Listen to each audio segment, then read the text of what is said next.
से कौन सा है, पूर्वी है। इसका मतलब भारत की अवस्थिति उत्तरी पूर्वी गोलार्ध में।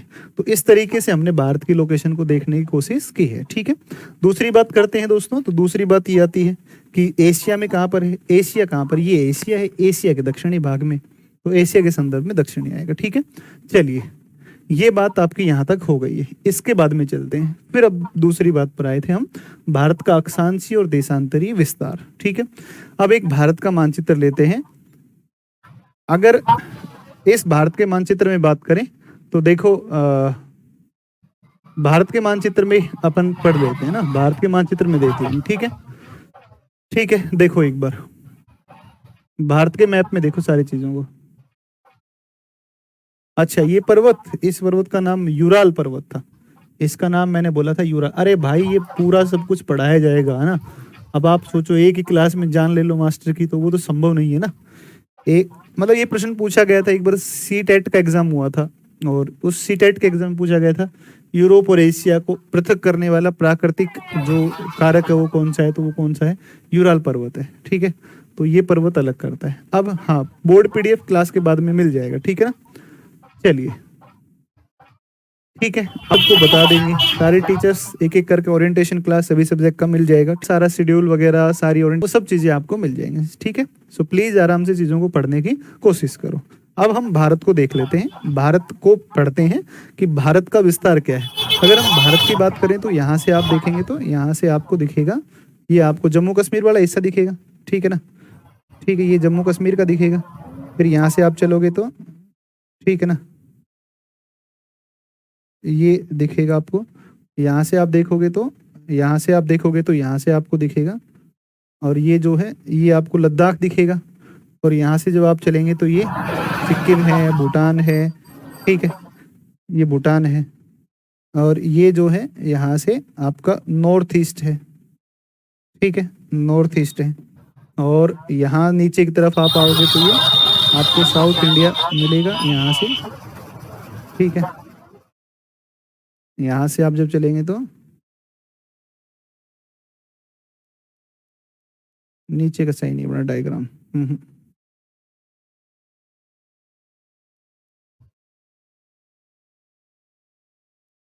ये लो जी, ये आपका बनेगा, ये आपका आ जाएगा भारत का मैप। ठीक है ना, ये भारत का मानचित्र आ जाएगा, और ये भारत का मैप आ जाएगा। ठीक है, और यहाँ से जब आप चलेंगे तो यहाँ से आपको द्वीप दिखेंगे, और ये जो द्वीप आपको दिखेंगे, ये द्वीप आपको दिखेंगे, इनको बोलते हैं अंडमान और निकोबार बोलते हैं। ठीक है ना, ये अंडमान और निकोबार होंगे। ठीक है, ये हमारा भारत है, भारत है, ये भारत है। ठीक है ना, ये है भारत, और इसकी कॉपी कर लेते हैं दो चार, एक है कि नहीं। ठीक है, तो देखो अब एक बार पढ़ते हैं भारत का अक्षांशीय विस्तार और भारत का देशांतरीय विस्तार। ठीक है, भारत का अक्षांशीय विस्तार, पहले अक्षांशीय विस्तार, अक्षांशीय विस्तार। आप देखो क्या कर सकते हैं, एक ब्लैंक मैप ला सकते हैं, और blank map latitudinal location extension, latitudinal extension, अक्षांशीय विस्तार। ठीक है, एक ब्लैंक मैप ले सकते हैं, ब्लैंक मैप के अंदर चीज़ों को मेंशन कर सकते हैं। ठीक है ना, ब्लैंक मैप में मेंशन कर सकते हैं, या फिर अगर कंफर्टेबल हो बनाने में तो एक पूरा पेज ले लो, एक पेज लेकर के उसके बीचों, ऐसे पेज ले लो पूरा, इसके बीचों बीच बना लो। इसमें बहुत सारी चीज़ हम भरने वाले हैं, सारी चीज़ों को एक ही मैप में लिख देंगे। ठीक है ना, हो सकता है मैं 2-3 मैप में लिखूं, लेकिन आपको एक में लिखना है। ठीक है, अब देखो इसमें, अगर इसमें देखोगे आप तो भारत की शुरुआत यहाँ से होती है, अंडमान निकोबार। ठीक है, और सबसे उत्तरी है 33 डिग्री और ये 6 मिनट। ठीक है, 37 डिग्री 6 मिनट। देखो भारत का सबसे दक्षिणतम अक्षांश है, तो सबसे दक्षिणतम अक्षांश आएगा 6 डिग्री 45 मिनट। बात समझ में आई? वापस मेरी बात पर ध्यान दो, कान करो, इधर कानों को खोलो ठीक ठीक तरीके से। अगर हम बात करें कि सबसे दक्षिणतम अक्षांश भारत का, तो 6 डिग्री 45 मिनट, 6 डिग्री 45 मिनट, ये भारत का सबसे दक्षिणतम अक्षांश है, ये भारत का सबसे दक्षिणतम अक्षांश है। पीडीएफ कैसे मिलेगी? तो पीडीएफ का एक PDF मिलेगी जब आपकी क्लास होती है ऐप के अंदर। उस क्लास है 6 डिग्री 45 मिनट है। वापस सुन लीजिए, 6 डिग्री 45 मिनट। भारत की मुख्य भूमि का दक्षिणतम अक्षांश है 8 डिग्री 4 मिनट। ये भारत की मुख्य भूमि का दक्षिणतम है। और भारत का सबसे उत्तरतम अक्षांश है तो 37 डिग्री 6 मिनट। ये भारत का सबसे उत्तरी अक्षांश है। और बात को एक और ध्यान से सुनिएगा, एक बात और ध्यान से सुनिएगा। भारत का सबसे दक्षिणतम अक्षांश 6 डिग्री 45 मिनट दक्षिणी नहीं है। ये ध्यान रखिएगा, दक्षिणी नहीं आएगा, ये दक्षिणी नहीं है, ये दक्षिणी नहीं है। इसका मतलब क्या ये दक्षिणी है? क्या ये दक्षिणी है? तो ये भी साउथ नहीं है, ये भी ध्यान रखिएगा। तो क्या सबसे उत्तरी उत्तरी है? बिल्कुल ये उत्तरी ही है, ये सही है, उत्तरी अक्षांश। अब मैं आपको इसका लॉजिक बता देता हूँ, क्या लॉजिक है। देखो, आपने कहा कि सर भारत उत्तरी गोलार्ध में है। मेरी बात को थोड़ा सा ध्यान से सुनना भाई एक बार। आपने कहा कि सर भारत उत्तरी गोलार्ध में है, और भारत उत्तरी गोलार्ध में है। अगर इंडिया जो है हमारा भारत है वो अगर नॉर्थ हेमिस्फीयर में है, उत्तरी गोलार्ध में है, तो उत्तरी गोलार्ध में ध्यान रखिएगा कि उत्तरी गोलार्ध में है तो उत्तरी गोलार्ध से जितने भी अक्षांश होते हैं वो सारे उत्तरी अक्षांश होते हैं। उत्तरी गोलार्ध में है अवस्थित। आपने अभी पीछे पढ़ा था, भारत उत्तरी गोलार्ध में। उत्तरी गोलार्ध के जितने भी अक्षांश हैं वो सारे के सारे अक्षांश आपके उत्तरी अक्षांश होंगे। क्योंकि भारत उत्तरी अक्षांश उत्तरी गोलार्ध में है तो भारत के भी सारे अक्षांश कौन से होंगे? उत्तरी अक्षांश होंगे। डायग्राम के माध्यम से मैं समझाने का प्रयास करता हूँ। देखो एक बार, आपने कहा कि सर ये हमारी पृथ्वी है, मान लो ये हमारी पृथ्वी है। ठीक है सर, मान लिया आपकी पृथ्वी हो गई। इसमें एक रेखा है, ये 0 डिग्री अक्षांश है, ये इक्वेटर है। ठीक है सर, इक्वेटर हो गई ये। देखो ये जो है, ये जो इस तरीके से अगर है, इस तरीके से अगर है, इस तरीके से अगर बात करें तो इस तरीके से बात करोगे तो ये गोलार्ध कौन सा है? उत्तरी गोलार्ध। ये नॉर्थ हेमिस्फीयर है, उत्तरी गोलार्ध है। दोस्तों ध्यान दीजिएगा, ये अगर उत्तरी गोलार्ध है तो उत्तरी गोलार्ध में ये जितने भी अक्षांश होंगे वो सारे अक्षांश उत्तरी गोलार्ध के उत्तरी अक्षांश होंगे।